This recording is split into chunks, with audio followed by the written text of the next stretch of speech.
Today is Tuesday, February 4th.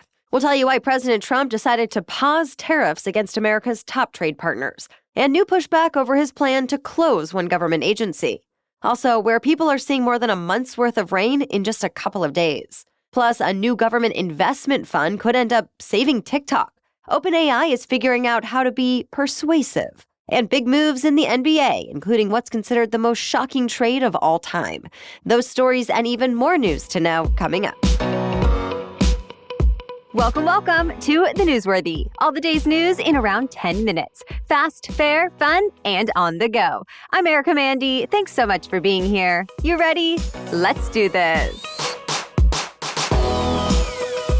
Considered a truce in a potential trade war, at least a temporary one, President Trump agreed to pause his 25% tariffs on America's two largest trading partners, Canada and Mexico.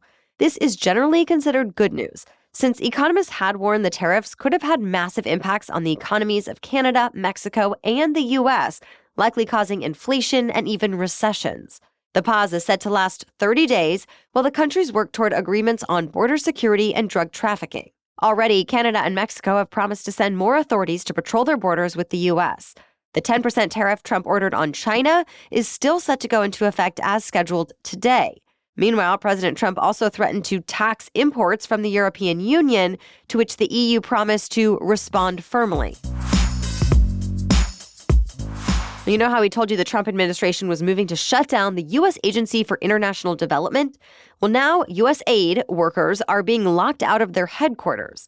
Dozens of them protested outside the building yesterday. They were joined by Democratic lawmakers, including some who are promising to block confirming President Trump's State Department nominees. They say cutting U.S. aid would cost lives.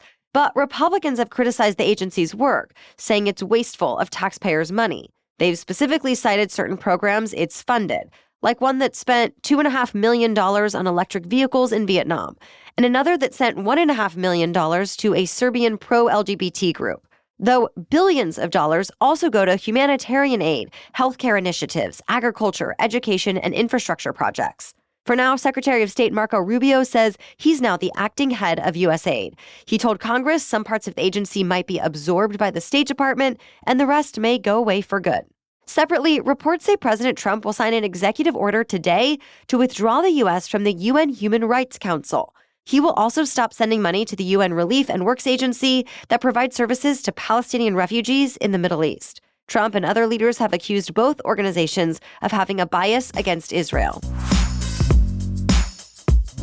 Today, Israeli Prime Minister Benjamin Netanyahu is set to meet with President Trump at the White House, making him the first foreign leader to visit Trump since his second term began. And the first visit is an important one, since the future of the Gaza ceasefire is said to hang on the outcome. Israeli officials say Netanyahu is waiting to see where Trump stands on the second phase of this deal, which is supposed to lead to a permanent ceasefire and a full withdrawal of Israeli forces from Gaza. But the main sticking point is still the same. Hamas wants to end the war and stay in power in Gaza, while Israel is against ending the war if Hamas is still in power. Negotiations on the second phase of the deal were supposed to start yesterday, but Netanyahu held off on sending the negotiating team before meeting with Trump. President Trump's top priority for his second term is still getting illegal immigration under control, but he's been dealing with some of the same issues that plagued earlier administrations. Since Trump took office, thousands of immigrants have been arrested. But NBC News cites 5 sources who say some of them have already been released back into the U.S. on a monitoring program, the same one that's been used for more than a decade that Trump has criticized. The problem is there's still not enough space in immigration and customs enforcement detention facilities. And federal court orders say immigrants cannot be held indefinitely if their countries refuse to take them back. That said, ICE has made it clear it will not release any migrants who have been convicted of serious crimes. Meanwhile, immigrants are determined to show how essential they are to America. Businesses around the country shut their doors yesterday in protest of Trump's immigration policies. They included daycares, grocery stores, hair salons, restaurants, and many more. Other protests are planned for later this week. The West Coast is getting hit with back-to-back storms this week. So far, Northern California has been hardest hit. Since Friday, some areas have gotten more than 14 inches of rain, and more is still falling. Today, the flash flooding risk is the highest, even in major cities like San Francisco and Sacramento. Meteorologists are warning about landslides and mudslides, too. Meanwhile, parts of the Pacific Northwest, like Seattle, could end up seeing snow. The Sierra Nevada is getting snow today, too, and could end up seeing 4 feet of it before the week is out. Tomorrow, storms are expected to move south, bringing much-needed rain to Southern California. And another massive storm is in the cards for the eastern half of the country. Thunderstorms, ice storms, and snow are all possible by Thursday. All right, we have more news for you still ahead. But first, I want to take a moment to talk about today's sponsor. Wildgrain is the first Bake from Frozen subscription box for artisanal breads, pastries, and pastas. Wildgrain's boxes are fully customizable to your tastes and dietary restrictions. From their classic variety box to their recently launched gluten-free box and plant-based box that is 100% vegan. Best of all, they take the hassle out of baking since all the items bake from frozen in just 25 minutes or less with no mess or cleanup. Having warm, flaky croissants to wake up to is such a delight. Not to mention their amazing pastas that make dinner time feel special, yet are so easy and quick. My whole family was happy. Are you ready to bring all your favorite carbs right to your doorstep? Be sure to check out Wildgrain so you can begin building your own box of artisanal breads, pastas, and pastries. For a limited time, Wildgrain is offering our listeners $30 off their first box, plus free croissants in every box when you go to wildgrain.com/newsworthy to start your subscription. You heard me, free croissants in every box and $30 off your first box when you go to wildgrain.com/newsworthy. That's wildgrain.com/newsworthy, or you can use the promo code newsworthy at checkout. Now back to the news. It's being called a transformative era for organ transplants. This week, the FDA gave 2 companies permission to run clinical trials that will transplant organs from genetically modified pigs into people. We've told you before about doctors who have tried transplanting kidneys from pigs into humans before, but it was only a few times for critically ill people who had run out of other treatment options, and they were not part of any formal clinical trial. The next patients will be. Ultimately, if the procedures are successful, pig kidneys could save thousands of lives. Despite the life-saving potential, some bioethicists have raised some concerns. For example, they say these kinds of transplants could transmit unknown diseases from pigs to humans, though the risk is thought to be small. They also question whether sick people can fully consent to a new procedure with so little information about the long-term consequences. That said, the test subjects are volunteers, and they've agreed to medical monitoring for the rest of their lives.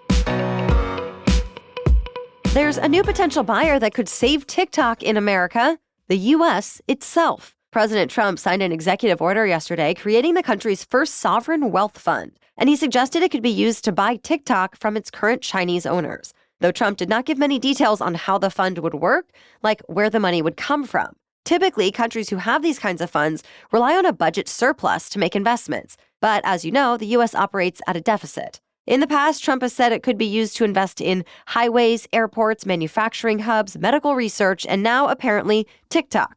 If the government is able to do it, it could satisfy the law that forces TikTok's owner to sell or get banned in the U.S. Remember, right after his inauguration, Trump delayed enforcing that law, and at the time he said the delay would let him negotiate a deal with an American buyer. Now it seems like Trump may be that buyer on behalf of the government. By the way, reports also say there's a possibility China hands over TikTok ownership if Trump agrees to drop his promised 10% tariffs. So, to be continued.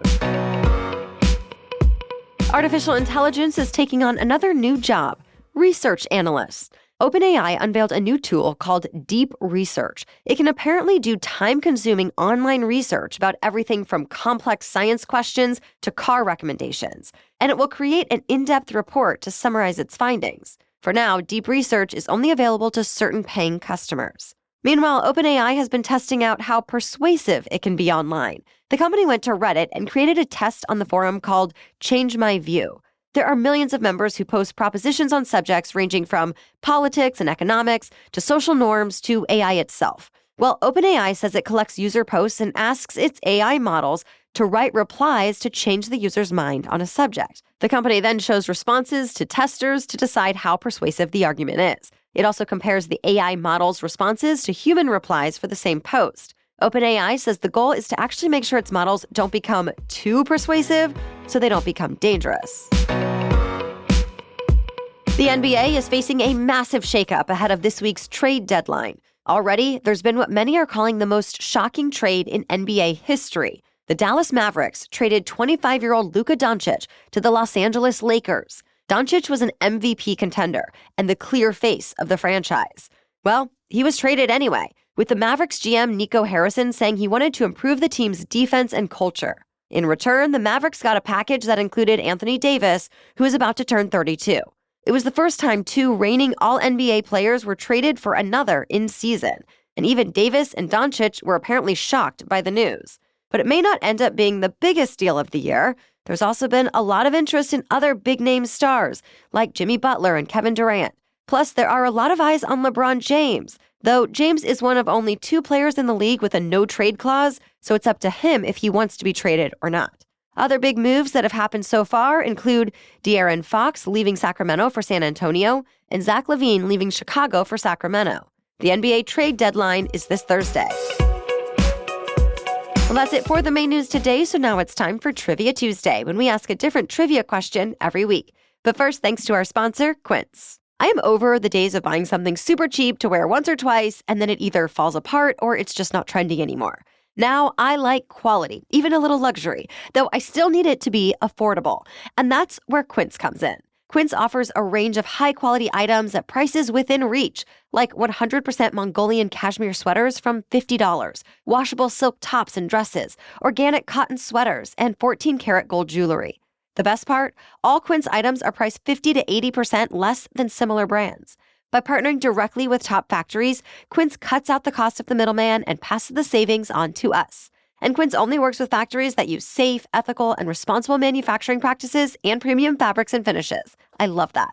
My most recent get was a wool quarter-zip pullover. I adore how soft and warm it is, and I so appreciate that I can throw it on for a quick casual look or dress it up to be more sophisticated. So give yourself the luxury you deserve with Quince. Go to quince.com/newsworthy for free shipping on your order and 365-day returns. That's QUINCE.com/newsworthy to get free shipping and 365-day returns. Quince.com/newsworthy. Now back to Trivia Tuesday. And today's trivia question is, which country is home to the world's oldest desert? As for last week's trivia question, what animals only taste salt? The answer is whales and dolphins.